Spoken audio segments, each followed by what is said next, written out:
వేల మందిని ప్రొఫెషనల్స్ గా మార్చిన ఇనోమాటిక్స్ తో మీరు కూడా మీ డ్రీమ్ కెరియర్ ని ఇప్పుడే స్టార్ట్ చేయండి.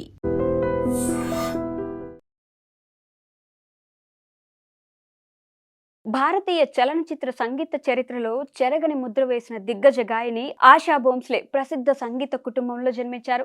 ఆమె ప్రముఖ శాస్త్రీయ సంగీత విద్వాంసుడు, నటుడు పండిట్ దీనానాథ్ మంగేష్కర్ కుమార్తె మరియు లెజెండరీ గాయని లతా మంగేష్కర్ సోదరి. చాలా చిన్న వయసులోనే వివాహం చేసుకుని అత్తింట్లో ఎన్నో కష్టాలను ఎదుర్కొన్నారు. ఆ కష్టాల నుండి బయటపడి తన గాత్రమే తన బలంగా మార్చుకుని బాలీవుడ్లో ప్లేబ్యాక్ సింగర్గా నిలదొక్కున్నారు.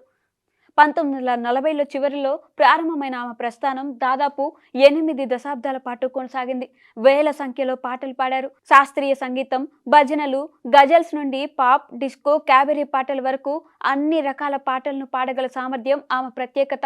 అందుకే ఆమెను క్వీన్ ఆఫ్ వర్సిటాలిటీ అని పిలుస్తారు. దమ్మారదం, పియా తూ అబ్ తో ఆజా, చురా లియా హై తుమ్నే, ఏ మేరా దిల్ వంటి ఎన్నో సంచలన పాటలు ఆమె ఖాతాలో ఉన్నాయి. 2011లో Guinness Book of World Records అత్యధిక పాటలు రికార్డ్ చేసిన కళాకారిణిగా ఆమెను గుర్తించింది. గణపత్రావు భోంస్లేతో మొదటి వివాహం తర్వాత విడాకులు తీసుకున్నారు. అనంతరం ప్రముఖ సంగీత దర్శకుడు ఆర్.డి. బర్మన్ను వివాహం చేసుకున్నారు. రాహుల్ దేవ్ బర్మన్ను ఆశా మొదట కలిసినప్పుడు ఆయన 10వ తరగతి చదువుతున్నారు.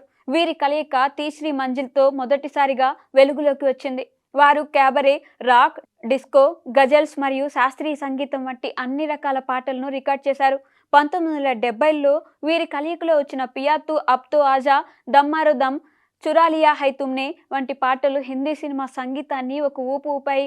కిషోర్ కుమార్తో కలిసి పాడిన జానే జాన్ తూంటా, ఫిర్ రహా వంటి యుగల గీతాలు కూడా బాగా ప్రాచుర్యం పొందాయి. 1980లో ఇజాజత్ వంటి సినిమాల్లో వీరు అత్యంత సున్నితమైన మరియు భావోద్వేగపూరితమైన పాటలను అందించారు. ఆశా భోంస్లే ఆర్.డి. బర్మన్ను బాబ్ అని పిలిచేవారు. వారు 1980లో వివాహం చేసుకున్నారు.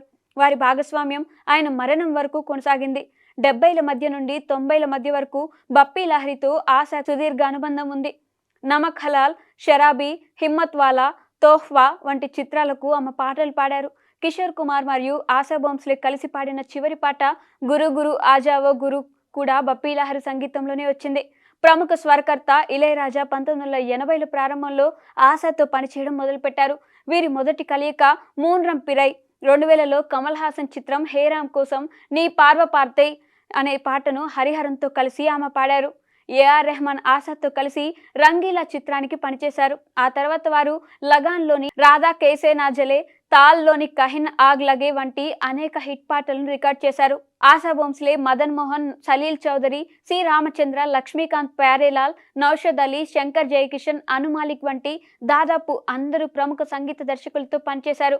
షికార్ చిత్రంలోని పర్దే మే రహానేదో పాటకు గాను ఆమె తన 2వ ఫిల్మ్ఫేర్ అవార్డును అందుకున్నారు.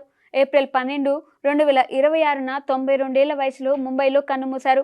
ఆశా భోంస్లే తన గాత్రంతో భారతీయ సినిమా సంగీతానికి కొత్త అర్థాన్ని, ఉత్సాహాన్ని అందించారు. ఆమె లేని లోటు సంగీత ప్రపంచానికి తీరనిది.